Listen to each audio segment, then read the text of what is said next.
नमस्कार मंडळी, तुमचं सर्वांचं स्वागत आहे आपल्या नवीन ब्लॉगमध्ये। आज आपल्या गावामध्ये ना पालखी आहे, म्हणजे एकविरीला पालखी आपल्या म्हणजे पदयात्रा सोहळा आहे। तर तो आज आपल्या गावात संपन्न, आजपासून पहिला दिवस आहे, आजपासून सुरुवात होईल।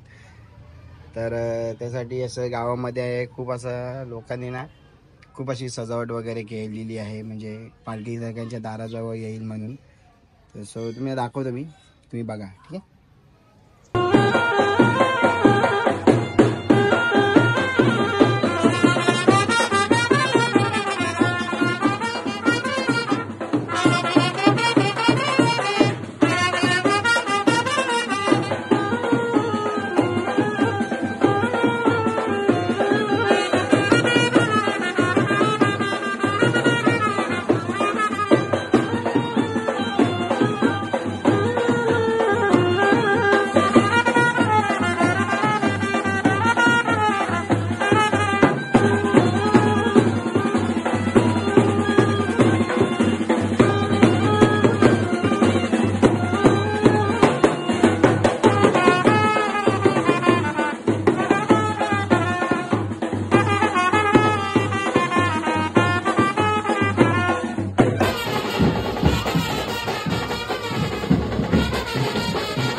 तुम्हाला सजावट दाखवल्यानंतर आपण पालखीच्या इकडे आलेलो आहे। आपल्या तुम्ही बघू शकता पालखी पण मस्त सजवली आहे, त्याच्यावरती हनुमान त्यांनी बसवलेला आहे। आता तुम्ही पाहू शकता पालखीच्या पूजेची तयारी चालू आहे, म्हणजे ती आमचा देवीचा जो फोटो आहे त्यामध्ये बसवण्यासाठी व पालखी चांगल्या रीतीने पूर्ण पार पाडण्यासाठी ही पूजा असते, ती पूजा केली जात आहे। तुम्ही पाहू शकता ही पूजा संपल्यानंतरच लगेच आता दर्शन चालू होईल।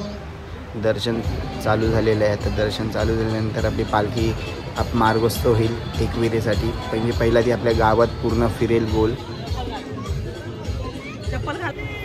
आता आपली पालखी निघालेली आहे पुढच्या मार्गासाठी। मस्त बँड वाजत आहे, बँडच्या तालावरती पुढे सगळे नाचत जातील। गोल फिरून झाल्यानंतर पालखी आपल्या पुढच्या मार्गाला लागेल। पालखी उचललेली आहे, तुम्ही पाहू शकता। अजून पुढे काय काय होतं ते तुम्ही पाहिलंच, कंटिन्यू असं बोलता येणार नाही, त्यांचा आवाज असेल सारखा असं मला बोलायला भेटणार नाही।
ही आपली पालखीची निशाणीच्या मागे सगळी गावातल्या मंडळी म्हणजे आई भगिनी, माता भगिनी सगळ्या नाचत आहेत। तसंच पुढच्या साईडला बँजोही वाजत आहे।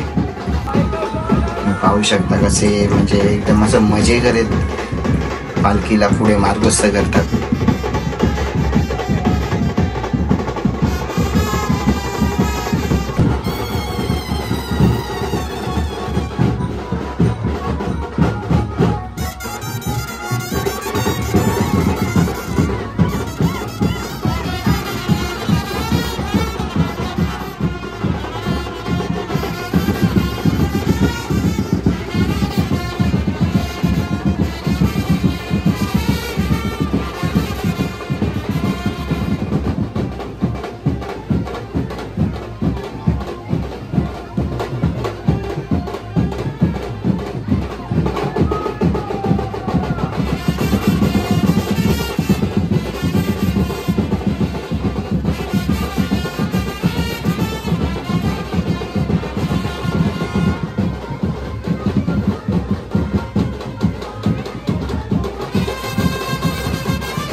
पालखी आता शेवटच्या टप्प्यात आलेली आहे. आता इकडनं पुढे पालखी पुढे आपल्या पुढच्या मार्गासाठी मार्गस्थ होणार. इकडनं म्हणजे पुढच्या हॉलसाठी कोपरखैरणे जाणार. इकडनंतर परत पुन्हा पदयात्रा चालू होणार. आपण भेटूयाच पुढच्या भागामध्ये आपण.